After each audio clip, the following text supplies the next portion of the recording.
So I saw on the YouTube trending page about 2 weeks ago, it was a video from Ellen DeGeneres, and people, it was mainly social media and mainstream media had an issue with her sitting next to George W. Bush. Yeah.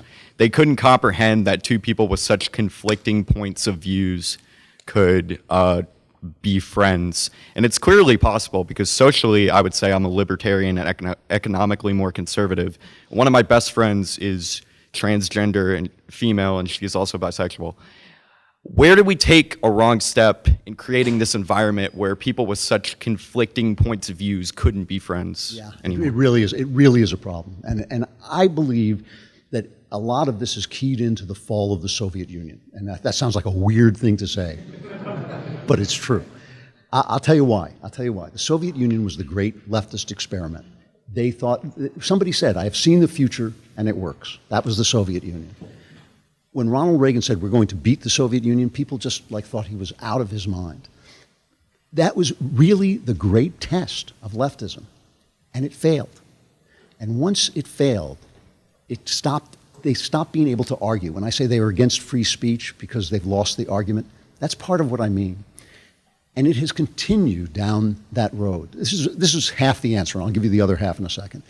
It's continued down that road. The less you can argue with people, the more you have to shut them up, the less you can befriend them, right? Because two friends who are, look, you can debate anything.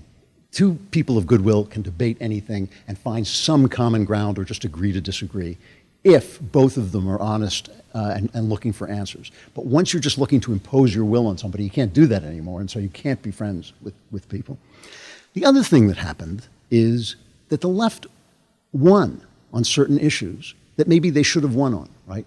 Maybe, obviously the issue of racial tolerance and less racism and no institutional racism, the people who were for that, the liberals, though they were both Republicans and Democrats, they should have won, right?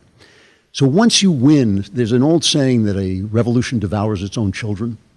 The problem is once you win a revolution, the inheritors of that revolution have nothing to fight for, nothing to make themselves feel important about, nothing to make themselves, give them meaning in their lives. And so they keep on at the revolution. So first you say, women should be allowed to make the same choices as men. You say, okay, that makes sense. And then it's like, men are toxic, they're terrible. You have to keep amping up the issue to make yourself important and make yourself, give your life meaning.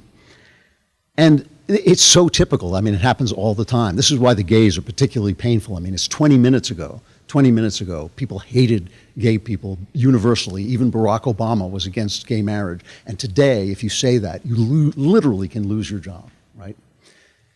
That's that phenomenon that you're seeing, the phenomenon of success, because people love power, man. They love power, and what they say to you is, oh, we just want equality. But once they have the power, they start abusing it the same way the people who had it before them did. The answer to this has got to be in people like you. It's got to be on the individual level. I thought what Ellen DeGeneres did was terrific. I disagree with everything she thinks. She used to be my next door neighbor, Ellen DeGeneres. She was lovely. She was a lovely neighbor. I disagree with everything she believes. But of course she should be friends with George W. Bush. Of course she should. You should be friends with everybody. Until you can't be friends, You ever see the movie Roadhouse, my favorite movie? The advice is about a bouncer, and the advice he gives his fellow bouncers is be nice. Be nice until you can't be nice. And that's the way we should all behave, right? And so, I really do think that the phenomenon you're seeing is the result of failure of ideas and success of ideas. The failure that had led people to not be able to engage in argument, and the success that makes people abuse power. Those two things coming together, I think, have created the situation we're in.